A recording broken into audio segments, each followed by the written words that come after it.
Hi friends, welcome back to my channel. ఈరోజు మీకు ఈ సీరియల్లో ఏం జరిగిందో తెలుసుకోవాలి అనుకుంటున్నారా? అయితే వెంటనే మనం సీరియల్లోకి వెళ్ళిపోదాం. ఇక రామలక్ష్మి అయితే సీత తన పుట్టినరోజు కోసం కొన్న ప్రతి గిఫ్ట్ని చూసి ఎంతో సంబరపడిపోతుంది. సీత ప్రతి వస్తువు గురించి రామలక్ష్మితో చెప్తూ తనలో తను కుమిలిపోతాడు. ఇక రామలక్ష్మి అవన్నీ చూసి పక్కన పెడుతూ ఉంటే సీత మౌనంగా అక్కడి నుంచి వెళ్ళిపోతూ ఉంటాడు.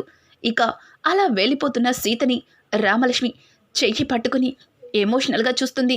రామలక్ష్మిని చూస్తున్న సీత కూడా అంతే బాధపడతాడు. ఇక తట్టుకోలేక రామలక్ష్మి సీతని గట్టిగా హక్ చేసుకుంటుంది.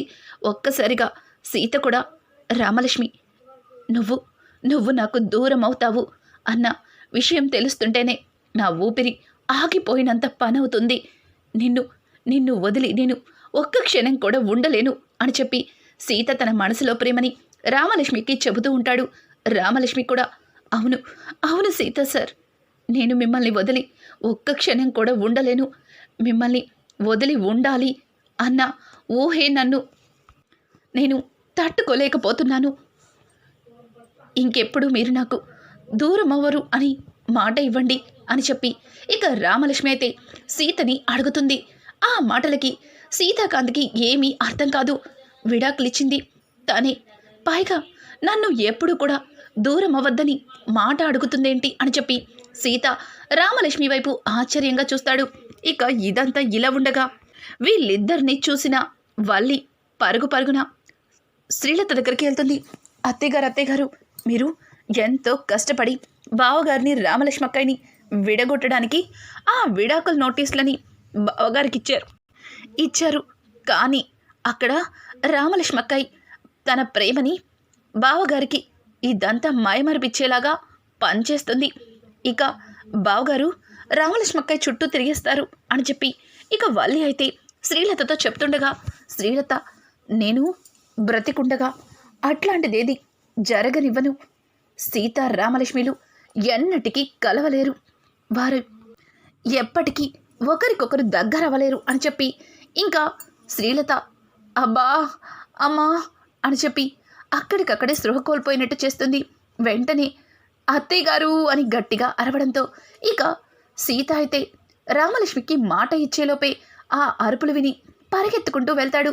ఏమైంది ఏమైంది అని అంటుంటే, బావగారు ఈ మధ్య అత్తయ్య గారి ఆరోగ్యం సరిగా బాగుండట్లేదు కదా, చూడండి ఊరికే స్పృహ కోల్పోతున్నారు, సమయానికి నేను ఇక్కడున్నాను కాబట్టి దగ్గరుండి చూసుకున్నాను అని అంటుంటే, అమ్మా నీకింతకు ముందే చెప్పాను కదా ఇవన్నీ వద్దని, మళ్ళీ ఎందుకు ఇట్లాంటివి చేస్తున్నావు, నీకు ఆరోగ్యం బాగోలేదు, నువ్వు ప్రశాంతంగా రెస్ట్ తీసుకో అని చెప్పి ఇక సీత అయితే నిదానంగా శ్రీలతని మంచం మీద పడుకోబెడుతుంటే, నాన్న సీత నా మనసుకి ఎందుకో చాలా బాధగా ఉంది, నువ్వు రామలక్ష్మి విడిపోతారన్న నిజం గుర్తుకొచ్చినప్పుడల్లా నా గుండె ఆగినంత పని అవుతుంది, నిన్ను వదిలి నేను ఒక్క క్షణం కూడా ఉండలేను, నువ్వు బాధపడతావన్న విషయం నాకు గుర్తొస్తుంటేనే నా ప్రాణం పోతుంది, అందుకే నిన్ను నాతోనే ఉంచుకోవాలనుకుంటున్నాను, ఇక్కడే కూర్చోనాన్నా అని చెప్పి ఇక సీతని ఎక్కడికి వెళ్ళనివ్వకుండా తన దగ్గరే కూర్చోపెట్టుకుంటుంది. ఇదంతా చూసిన రామలక్ష్మి ఇక ఆయన్ని నా దగ్గరకు కూడా రానివ్వకూడదని చాలా గట్టిగానే ప్లాన్ చేశారు, కానీ మీ పాపాలన్నీ బయటపడే రోజు దగ్గర పడింది, నాకు తెలియకుండా నేను ఇచ్చినట్టుగా విడాకుల నోటీసులు ఇచ్చి చాలా పెద్ద తప్పు చేశారు, ఇక ఎన్ని రోజుల నుంచి మీరే మారిపోతారు కదా అని చెప్పి మీకు ఎన్నో అవకాశాలు ఇచ్చాను, కానీ మీరు నన్ను ఆయన్ని విడదీసేదాకా వచ్చారు, మిమ్మల్ని ఊరికే వదిలిపెట్టను, చెప్తా మీ పని అని చెప్పి ఇక రామలక్ష్మి అయితే అక్కడి నుంచి వెళ్ళిపోతుంది. రామలక్ష్మి వాళ్ళ నాన్న మాణిక్యానికి ఫోన్ చేసి, నాన్న నేను చెప్పిన పని ఎంతవరకు వచ్చింది అని అంటుండే, అమ్మ రామలక్ష్మి నేనే నీకు ఫోన్ చేయాలి అనుకున్నాను, ఆ శంకర్ సందీప్కి చాలా డబ్బే అప్పుగా ఇచ్చాడు, పైగా లక్షలకు లక్షలు సందీప్ గాడు వడ్డీలు కడుతున్నాడట, ఆ డబ్బు తనకి రావాలన్నా అలాగే మీ ఆస్తిలో సందీప్కి భాగం రావాలని వీడు సందీప్ గారికి చాలా సహాయం చేస్తున్నాడు. ఒక విధంగా అల్లుడు గారి మీద హత్య ప్రయత్నం చేసింది వీడే. వీడిని అడ్డం పెట్టుకుని సందీప్ అన్ని నాటకాలు ఆడుతున్నాడు అని అంటుంటే, ఎందుకు ఎందుకు నాన్న ఇదంతా అని అంటూ ఉంటే, ఇంకేముంది, సందీప్కి వచ్చే ఆస్తిని వీడు తీసుకోవచ్చని వీడి ప్లాన్. సందీప్ని అడ్డం పెట్టుకుని కోట్ల ఆస్తిని కాజేయాలని వీడు మరొక ప్లాన్ చేశాడు అని చెప్పి ఇక మాణిక్యం చెప్పడంతో, నాన్న వాడు ఎట్లాంటి నీచుడో మనకి తెలుసు. వాడు డబ్బాసతో ఏదైనా చేస్తాడని కూడా మనకి అర్థమైంది. వాడి డబ్బు కోసం, దానికి రెట్టింపు డబ్బు కోసం, చివరికి ఆయన్ని చంపడానికి కూడా వాడు ఆలోచించట్లేదంటే వాడు డబ్బు కోసం ఏదైనా చేస్తాడని అర్థమవుతుంది. అదే డబ్బుతో వాడికి వీళ్ళందరూ చేస్తున్న తప్పులన్నీ వాడి నోటితోనే బయట పెట్టేలాగా చేయాలి అని చెప్పి ఇక రామలక్ష్మి అయితే మాణిక్యానికి ఏదో చెప్తుంది. మాణిక్యం కూడా సరే అమ్మా, సరే నేను అలాగే చేస్తాను అని చెప్పి ఇక మాణిక్యం కాల్ కట్ చేస్తాడు. ఇంతలో మాణిక్యానికి తను వెతుకుతున్న లాయర్ అడ్రస్ కూడా తగులుతుంది. ఇంకా మాణిక్యం డైరెక్ట్గా లాయర్ దగ్గరికి వెళ్తాడు. లాయర్ మాణిక్యాన్ని చూసి, ఎవరు నువ్వు, ఏంటి పర్మిషన్ లేకుండా అలా డైరెక్ట్గా వచ్చేసావు, లోపలికి వచ్చేటప్పుడు అడిగి రావాలని నీకు తెలీదా అని అంటూ ఉంటే, సారీ నేను తెలుసుకోలేదు. ఎలా అడగాలి, మే ఐ కమిన్ అని అడగాలా, లేకపోతే తలుపు కొట్టి రావాలా, ఎలా అడగాలి చెప్పు అని అంటుంటే, ఏయ్ ఏంట్రా ఎక్కువ చేస్తున్నావు, నేనెవరో తెలిసే ఇక్కడికి వచ్చావా, నేను క్రిమినల్ లాయర్ని, ఆ కేసు ఈ కేసు నీ మీద పెట్టి లోపల వేయిస్తాను పోలీసులకు చెప్పి, పిచ్చి పిచ్చిగా ఉందా అని అంటుంటే, అయ్యో సారీ అయ్యా, మీరు ఎలాంటోళ్ళో ఏం చేస్తారో తెలియక వచ్చేసాను, మీతో పనుండి వచ్చాను అని చెప్పి ఇక మాణిక్యమైతే ఆ లాయర్కి తగ్గట్టుగానే నటించేస్తూ ఉంటాడు. ఇక లాయర్, చెప్పు ఏంటి నీ కేసు, ఎవరినైనా కొట్టి తప్పించుకుంటున్నావా, లేకపోతే ఎవరినైనా చంపేసి ఆ కేసు నీకు సంబంధం లేకుండా చేయమంటావా, ఏంటి నువ్వు ఏం చేయాలనుకుంటున్నావో చెప్పు అని చెప్పి లాయర్ని అడుగుతూ ఉంటే, లాయర్ అడిగిన మాటలకి, అదేం లేదు బాబు, మా అమ్మాయి మా అల్లుడు గారికి విడాకులు ఇవ్వాలి, అది కూడా వాళ్ళిద్దరికీ తెలియకుండానే విడాకుల పేపర్లని మీరు సిద్ధం చేయాలి అని అంటుంటే, ఏం మాట్లాడుతున్నావయ్యా, మీ అమ్మాయి మీ అల్లుడికి విడాకులు ఇవ్వాలంటే రెడీ చేయగలుగుతాను, లేదు మీ అల్లుడు గారు మీ అమ్మాయికి విడాకులు ఇవ్వాలంటే రెడీ చేయగలుగుతాను, ఇద్దరికీ తెలియకుండా విడాకులను ఎలా రెడీ చేస్తాను అని అంటుంటే, అయ్యా మీకెంత డబ్బు కావాలన్నా ఇస్తాను, కానీ వాళ్ళిద్దరికీ తెలియకుండా మా అమ్మాయే మా అల్లుడికి విడాకులు ఇచ్చేలాగా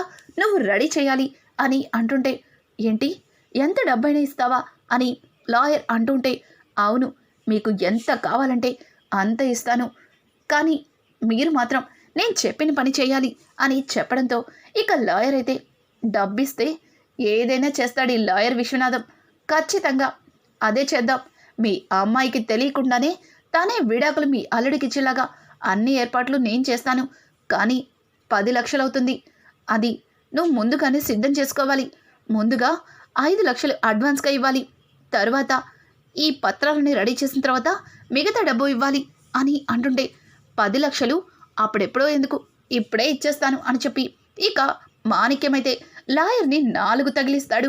ఒక్కసారిగా లాయర్కి దిమ్మ తిరిగిపోతుంది. ఏయ్ ఎవర్రా నువ్వు, నన్ను కొడుతున్నావేంటి అని అంటుంటే, కొట్టడం కాదు, నిన్ను ఇక్కడే చంపేసి నరికి పూడ్చిపెట్టేయాలనుంది, కానీ నువ్వు వచ్చి నిజం చెప్తేనే అక్కడ మా అల్లుడు నమ్ముతాడు అని చెప్పడంతో ఒక్కసారిగా లాయర్, అసలు ఎవరు నువ్వు, నన్ను ఏం చెప్పాలంటున్నావు అని అంటుంటే ఇక తను ఆ విడాకుల పత్రాలని ఆ లాయర్కి చూపిస్తాడు. ఇవిచ్చింది నువ్వే కదా, నా కూతురికి తెలియకుండా తనే అల్లుడికి విడాకులు ఇచ్చినట్టుగా బాగానే రెడీ చేసావురా, ఎంత డబ్బు తీసుకున్నావు, నిన్ను చూస్తుంటే బాగానే మింగినట్టున్నావు, ఇప్పుడు కనుక ఇదంతా ఎవరు చేపిచ్చారో నిజం కక్కకపోతే నిన్ను ఇక్కడే చంపేస్తాను, చూడు నాకు పోలీస్ స్టేషన్ ఏమీ కొత్త కాదు, జైలు బాగా అలవాటే అని చెప్పి మాణిక్యమైతే అతన్ని భయపెడతాడు. ఇక లాయర్ కూడా వీడిని చూస్తుంటే మొరటోళ్ళ ఉన్నాడు, ఇక్కడే చంపినా చంపేసేలా ఉన్నాడు. నన్ను ఆధారపడి 2 ఫ్యామిలీలున్నాయి అని చెప్పి లాయర్ భయపడుతూ, చెప్తాను, మీరెక్కడ ఏం చెప్పమంటే అది చెప్తాను, నన్నేం చేయొద్దు ప్లీజ్, నన్ను నమ్ముకొని 2 కుటుంబాలు ఆధారపడ్డాయి అని అనడంతో, ఏంట్రోయ్ నీకు 2 ఫ్యామిలీలున్నాయా? సరే అయితే పద, నీ 2 కుటుంబాలని గుర్తు చేసుకొని అక్కడ నా అల్లుడు ముందు ఈ విడాకులని ఎవరు నిన్ను రెడీ చేయమన్నారో చెప్పకపోతే అక్కడికక్కడే నిన్ను పూర్తి చేస్తాను అని చెప్పి ఇక మాణిక్యమైతే ఆ లాయర్ని తీసుకుని బయలుదేరతాడు. ఇక్కడ చూస్తే సీత కూడా రామలక్ష్మికి ఇచ్చిన 7 రోజుల గడువు అయిపోయేసరికి రామలక్ష్మి ఏం సమాధానం చెప్తుందని సీత ఎదురు చూస్తూ ఉంటాడు. అలాగే శ్రీలత వల్లితో మాట్లాడుతూ, వల్లి, నువ్వు ఎన్ని రోజుల నుంచి దేనికోసం ఎదురు చూస్తున్నావో అది ఈ రోజే జరగబోతుంది. రామలక్ష్మి చచ్చినట్టుగా సీతకి విడాకులు ఇచ్చే తీరుతుంది. ఎందుకంటే తనకి రెండో ఆప్షన్ లేదు. తన కనుక సీతకి విడాకులు ఇవ్వకపోతే సీత ప్రాణాలకే ప్రమాదం. అది రామలక్ష్మికి అర్థమయ్యేలా చెప్పాను అని అంటుంటే ఇక వల్లి ఆశ్చర్యంగా, ఏమైంది అత్తయ్య గారు, అసలు ఏం చెప్పారు రామలక్ష్మి అక్కయ్యకి అని అంటుంటే, ముందు రోజు రాత్రి ఇక రామలక్ష్మిని కలిసిన శ్రీలత, చూడు రామలక్ష్మి, ఆ విడాకుల కాగితాలు నేనివ్వలేదు, వాటిని అత్తయ్య గారే నేనిచ్చినట్టుగా సిద్ధం చేసి మీకిచ్చారు అని సీత దగ్గర చెప్పాలి అనుకుంటున్నావేమో. అట్లాంటి ప్రయత్నాలన్నీ వృధా. నువ్వు చచ్చినట్టు సీతకి విడాకుల మీద సంతకాలు పెట్టి ఇవ్వకపోతే నీ చేతులతో నువ్వే సీతని చంపుకున్న దానివవుతావు అని అనడంతో ఒక్కసారిగా రామలక్ష్మికి ఏమీ అర్థం కాదు. ఏంటి అంత ఆశ్చర్యపోతున్నావు? ఇంకా అర్థం కాలేదా? నువ్వు కనుక విడాకులిచ్చి ఈ గడప దాటి వెళ్ళకపోతే సీతని అప్పటికప్పుడే చంపేస్తాను. నీకు బాగా తెలుసుగా సీతకి నేనంటే ఎంత ఇష్టమో. ఈ ప్రేమని అడ్డం పెట్టుకుని సీతకి విషాన్నిస్తాను. ఆ విషంతోనే సీత రక్తం కక్కుకొని చస్తాడు. అది కళ్ళారా చూద్దువా అని చెప్పి ఇక శ్రీలత అయితే రామలక్ష్మిని బెదిరిస్తుంది. రామలక్ష్మి, వద్దు వద్దు, ఆయన మిమ్మల్ని కన్న తల్లి కంటే ఎక్కువగా చూస్తున్నారు. మిమ్మల్ని ఎంతగానో నమ్ముతున్నారు. చివరికి తాళి కట్టిన భార్యని కూడా అనుమానిస్తున్నారు. మీరు చేసిన తప్పులన్నింటినీ కూడా ఆయన సమర్థించి మాట్లాడుతున్నారు. అట్లాంటి వ్యక్తిని చంపాలన్న ఆలోచన మీకెలా వస్తుందో నాకు అర్థం కావట్లేదు. చూడండి, మీకు ఈ ఆస్తే కావాలి. మీకు ఈ ఆస్తి మొత్తం మీ పేరు మీదకి రాసేస్తాను. ఆయన్ని ఏమీ చెయ్యొద్దు. ఇక్కడి నుంచి మేము ఎక్కడికైనా దూరంగా వెళ్ళి బ్రతుకుతాం. ఆయన్ని మాత్రం చంపద్దు అని చెప్పి ఇక శ్రీలతని రామలక్ష్మి అయితే బ్రతిమలాడుతూ ఉంటుంది. కానీ శ్రీలత, చూడు, ఈ ఆస్తి సంపాదించుకోవాలంటే ఎలా సంపాదించుకోవాలో నాకు బాగా తెలుసు. కానీ రామలక్ష్మి సీతని వదిలిపెట్టి వెళ్ళకపోతే మాత్రం నేను మొదటిగా చేసే పని అదే అని చెప్పి ఇక రామలక్ష్మిని శ్రీలత గట్టిగా బెదిరిస్తుంది. అది గుర్తు చేసుకున్న రామలక్ష్మి శ్రీలత వైపు చూస్తుంటే, శ్రీలత, సంతకం పెట్టు. సీతకి నువ్వంటే ఇష్టం లేదు, నీ నుంచి నేను విడిపోతున్నాను అన్న నిజం చెప్తావా లేదా? లేదంటే ఇదిగో ఈ గ్లాస్లో పాలల్లో విషం కలిపాను, దీన్ని సీతకిస్తాను. ఇది తాగి సీత ఇక్కడే చచ్చిపోతాడు అని చెప్పడంతో దానికి రామలక్ష్మి చాలా బాధగా సీత వైపు చూస్తుంది. ఇక సీత, చెప్పు రామలక్ష్మి, చెప్పు, ఇప్పటికైనా నీ మనసు మార్చుకున్నావా, లేక ఇంకా నాతో విడిపోవాలని నిర్ణయించుకున్నావా? చెప్పు అని చెప్పి సీత అయితే రామలక్ష్మిని అడగడంతో రామలక్ష్మి చాలా బాధగా తన గుండె ముక్కలైపోయే దుఃఖంతో, నాకు నాకు మీతో అని రామలక్ష్మి చెప్పబోతుంటే, ఆగమ్మా, ఆగు, నువ్వు నిజం చెప్పే ముందు అల్లుడికి మరొక నిజం తెలియాల్సి ఉంది అని చెప్పడంతో ఒక్కసారిగా సీత, రామలక్ష్మి అలాగే కుటుంబం మొత్తం కూడా పక్కకి తిరిగి చూస్తారు.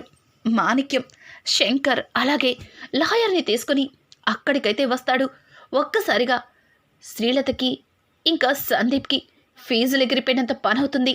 ఇక శ్రీలత అయితే, అమ్మా ఇదేంటమ్మా, ఈ మాణిక్యం గాడు శంకర్ని లాయర్ని తీసుకొచ్చాడు.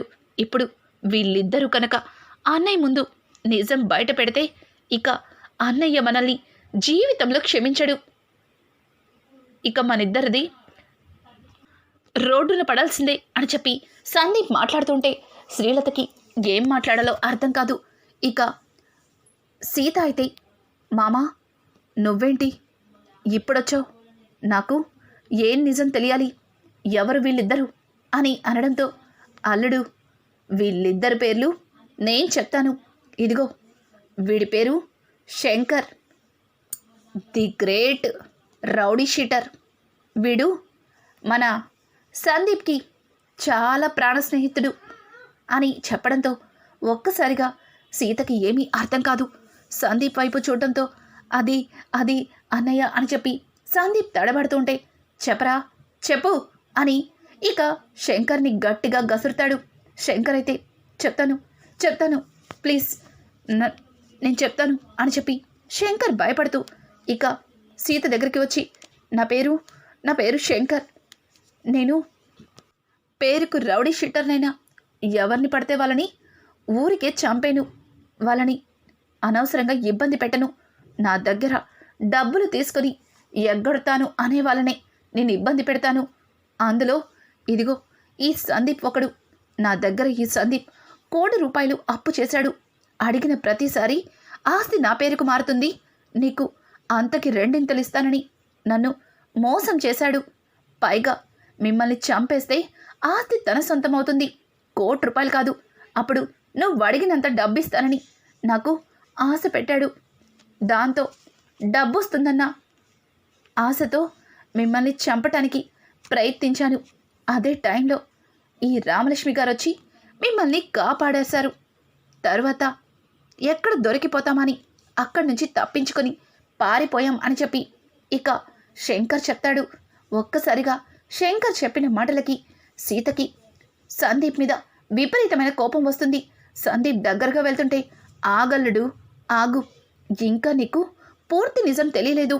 ఇదిగో ఈ లాయర్ గారు చెప్తాడు, చెప్పరా చెప్పు. ఆ విడాకుల నోటీసుల్ని నువ్వే కదా అల్లుడికి పంపించింది. అసలు ఆ విడాకుల్ని నిన్నెవరు కదా సిద్ధం చేయమన్నారు, చెప్తావా? లేకపోతే నీ 2 ఫ్యామిలీస్ అని అంటుంటే, వద్దొద్దు చెప్తాను సార్, నా పేరు విశ్వనాథం. డబ్బుకి కక్కుర్తి పడి శ్రీలత గారు, రామలక్ష్మి గారు పంపమన్నట్టుగా మీకు విడాకుల నోటీసులు పంపమని చెప్తే డబ్బుకి కక్కుర్తి పడి తప్పైనా చేశాను. నన్ను క్షమించండి. ఇందులో నా తప్పేమీ లేదు. ఏదో డబ్బుకి కక్కుర్తి పడి ఆవిడ గారు చేయమంటేనే చేశాను. ఇందులో రామలక్ష్మి గారికి ఎట్లాంటి సంబంధం లేదు అని చెప్పి ఇంకా లాయర్ చెప్పడంతో ఒక్కసారిగా సీతకి విపరీతమైన కోపం వచ్చేస్తుంది. ఇంకా మాణిక్యం ముందుకు వచ్చి, అల్లుడు నిన్ను తల్లిలాగా ప్రేమని అందించి వెనక నుంచి నీకు విషయాన్ని చమ్ముతుంది. ఈవిడ తల్లి కాదు, రాక్షసి. ఇట్లాంటిది ఈ ఇంట్లో ఉండకూడదు. నిన్ను, నా కూతుర్ని అనుక్షణం ఎలా విడగొట్టాలని చూస్తుంది. ఈ ఆస్తి కోసం ఎన్నో ప్రయత్నాలు చేశారు ఈ తల్లి కొడుకులు. కానీ నువ్వేం చేసావు? నా కూతుర్ని అనుక్షణం అనుమానించి బాధ పెట్టావు. చివరికి నా కూతుర్ని వీళ్ళు చెప్పిన మాటలతో దూరం పెట్టావు అని చెప్పి మాణిక్యమైతే సీతకి నిజం తెలిసేలా చేస్తాడు. ఒక్కసారిగా సీతాకాంత్ నిజాన్ని తెలుసుకుని అక్కడికక్కడే కుప్పకూలిపోతాడు. ఎన్ని రోజుల నుంచి ఎంతో ప్రాణంగా ప్రేమిస్తున్న వాళ్ళ అమ్మ ఇట్లాంటి పని చేసింది అన్న నిజం సీత తట్టుకోలేకపోతాడు. ఇక రానున్న ఎపిసోడ్స్లో సీత శ్రీలత విషయంలో ఎట్లాంటి నిర్ణయం తీసుకోబోతున్నాడు, ఇలాంటి ఎపిసోడ్స్ మరిన్ని కావాలి అనుకుంటే మా ఛానల్ని సబ్స్క్రైబ్ చేసుకోవడం మాత్రం మర్చిపోకండి. Thanks for watching. Hi friends, welcome back to my